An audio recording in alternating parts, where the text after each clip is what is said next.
Greek mythology tells the story of a terrible giant snake named Ladon who was tasked with guarding the garden of the Hesperides. He must ensure that no one steals the famous golden apples of the Hesperides, which are hidden in this secluded garden. In carrying out its duties, the giant snake Ladon is assisted by angels known as the Hesperides. It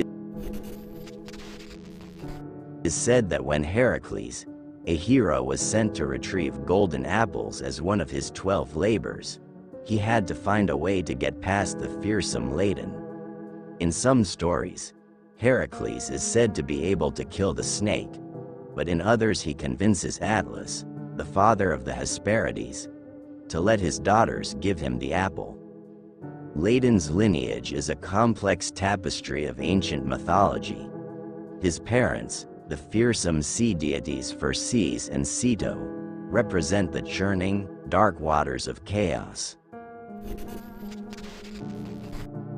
Ladon's siblings include Echidna, the mother of monsters, and her frightening children who challenged heroes in epic tales. Joining this monstrous family reunion are the sharp-toothed Gorgons, the Gryable Grey-Eye, a chorus of dangerous sirens, and the terrifying Thusa. These gatherings might raise alarms, even in the wilder parts of Greek myth. The Hesperides enclave faced uncertain immortality, and their golden apples were zealously guarded by Ladon. These treasures granted immortality, putting a new spin on the concept of forbidden fruit. Even Hera couldn't fully trust the light-fingered nymph daughters of Atlas, so Ladon was tasked with their protection. Born into a cadre bred for watchdogs and boundary keepers, Ladon's upbringing prepared him for his role. His job required perennial vigilance, never blinking an eye if myths serve us right. As a snake-dragon hybrid guarding wonders meant for gods, he embodied the living essence of crowd control. Ladon's tale spreads wider than protection against apple-pilfering heroes. It hints at the cosmic order, painting him as a creature fashioned for the divine blueprint. After his demise at the hands of Heracles, he was immortalized as the swirling Draco constellation. From familial roots sprout stories wrapped tightly around their epic core, and Ladon's family gave him more than just his scales, perhaps a full operatic-scale drama worth recounting through the ages. The name Ladon actually rarely appears in ancient sources. Most accounts call the serpent that guards the garden of the Hesperides simply Ophis or Drakon, a common word meaning serpent. Because the name Ladon is so uncommon, its etymology is unclear. However, this name resembles the names of other snakes and dragons in Greek myth, which tend to show a similar on ending. Examples include Drakon, Typhon, Python, and Glykon. Ladon guards the garden of the Hesperides, and in particular, the golden apples hidden there. These gardens are usually placed somewhere in the west, either near the Atlas and the Atlas Mountains, the land of the Ethiopians, Libya, or the most remote corners of Africa. However, other sources place the garden in the far north, near the lands of the Hyperboreans. Some sources are less clear about its location, saying that the garden is somewhere beyond Oceanus, perhaps even beneath the earth or at the edge of the world. Avi Kopic in Serpents and Dragon Ladon, as published on the Mythopedia page, reveals that Ladon was a large snake, equivalent to what we now call a dragon. In one tradition, it had 100 heads and many fearsome voices, like the monster Typhoeus. In Greek mythology, The harpies symbolized the destructive power of the winds and the wrath of Zeus, as depicted by their title of Hounds of Zeus. They were extensions of the god, carrying out his will with harshness and ruthlessness. The harpies were also a symbol of fear of the god's wrath. If someone suddenly disappeared without a trace, the Greeks often attributed it to the actions of the harpies, who carried the victim to Tartarus to be judged by the Erinyes, or Furies. The presence of the harpies in mythology reflected the cosmic order that the Greeks believed was the balance of the universe. Whatever their actions, they were a reflection of the will of the gods, a reminder of the undeniable power of the divine will. Harpies have long been feared, both for their terrifying appearance and their destructive nature. In ancient Greece, they were seen as evil forces, cruel and ruthless creatures devoid of compassion. Harpies were hardly the kind of people who could be considered friends of humans. As the Hounds of Zeus, they acted at the will of the supreme god. When terrible storms struck, Zeus would often send these daimons to do his bidding. With a reputation for violence and brutality, it is no wonder that the harpy is often considered a symbol of evil. Although rarely mentioned in Greek myth, the harpies played a significant role as the enforcers of Zeus's will. They are known not for their origins or lineage, but for their very real and haunting actions. As the personification of the storm wind, the harpies were an extension of Zeus's wrath. If one dared to offend the god, punishment would come in the form of a group of hideous half-bird, half-woman creatures. Their primary duty was to consign the rule-breakers to Tartarus, the dark and terrifying underworld. However, before carrying out their punishment, they often showed their ferocity by attacking first, creating terror before the god's justice was carried out. Ladon is the feared guardian of the Garden of the Hesperides.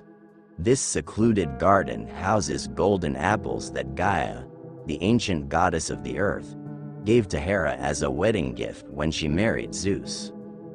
In another tradition, the apples are said to have belonged to the garden nymphs, Hesperides.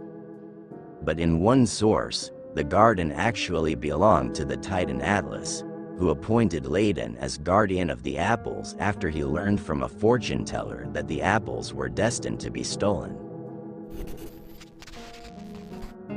Atlas, the Titan whom Zeus forced to carry heaven on his shoulders, is often referred to as the father of the Hesperides, the nymphs who guard the golden apples. Heracles also offered to put heaven on his shoulders while Atlas took the apple from his daughter. Several traditions have different stories. Some say that Heracles actually fought with the terrible Ladon. Others say that he only put the snake to sleep. In another story, Heracles is said to have succeeded in killing Ladon. Then he took the golden apples and left. Apollonius of Rhodes paints a powerful picture of the Hesperides mourning Ladon, who was shot by Heracles' famous arrow, fed with the poisonous blood of the Hydra. Attacked by Heracles, Ladon lay fallen near the trunk of an apple tree. Only the tip of his tail was still writhing, while from his head to his dark spine he clearly lay lifeless. Where the poisoned arrows had injected the bitter gall of the Lernaean Hydra into his blood, the festering wounds radiated a deadly rot, making the flies that landed on them immediately wither and die.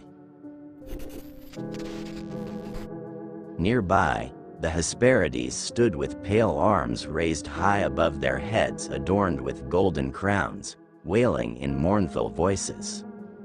As the hero hurriedly approached, the girls suddenly faded away, their bodies disintegrating into dust and dirt, vanishing where they stood like shadows swallowed by the earth. Some ancient writers say that after Ladon died, Hera lifted him into the sky and made him into a constellation known as Ladon. Nearby, there is another constellation that the Greeks called Engonasin, or the Knee-pad, which is believed to represent Heracles in his characteristic position, as if immortalizing their fight in the night sky. Ladon's exchange rates in symbolism aren't just about cracking open old Greek treasure chests of meaning. It's rearranging the cultural artifacts inside. Each head, glaring from the coils of this celestially infamous serpent, could symbolize layers of profound wisdom packed within a Heraclean-worthy challenge. In ancient Greek beliefs, multi-headed creatures were often emblematic of various notions: power, knowledge, omnipresence, and a formidable barrier against transgressions. Ladon's convoluted cranium assembly was Greece's way of underscoring his absolute protector status, an insurmountable obstacle not merely by size but by the virtue of possessing multiple viewpoints, literally seeing all, including attempts at divine theft. Visual representations of Ladon throughout history have been varied but steadfast, from his appearances on Attic red figure vases, where he appears gaunt yet magisterial against spry heroes, to Middle Ages manuscripts portraying him with a continuity that preserves his draconian dignity. Art has swirled around Ladon like vines across crumbling columns. In modern adaptations, the interpretation of our scaled sentinel stretches in New Age conceptual currents. Modern Ladons might swap ancient scales for digital manifestations or encapsulate representational ideals that shuffle between guardian and barrister tasked with formidable otherworldly injunctions. Deviations spring from its heads like Hydra's own technological trove.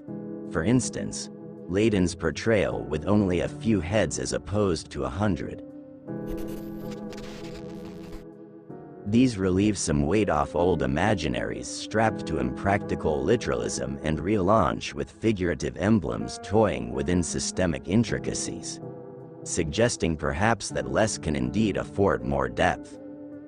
In silver screen or museum curations, the symbolisms embodied by Ladon wind deeper into the corners of philosophical exploits and moral inquiries posed by mankind across ages. Each head contributes to the enduring resonance that invites reflection. That guarding something as luscious as immortal apples ensures rebellion classifications are only one filched fruit away. Ladon unfolds as both guardian and junction, a contest ground celebrated between restricted immortal goads and allegories fluttering in cooperative arcs around existential chambers. He forms an aesthetic wave that accommodates the stoic and the introspective looter alike, keeping constellation canvases eternally entertaining in nightly skylines billed with perpetual objectives.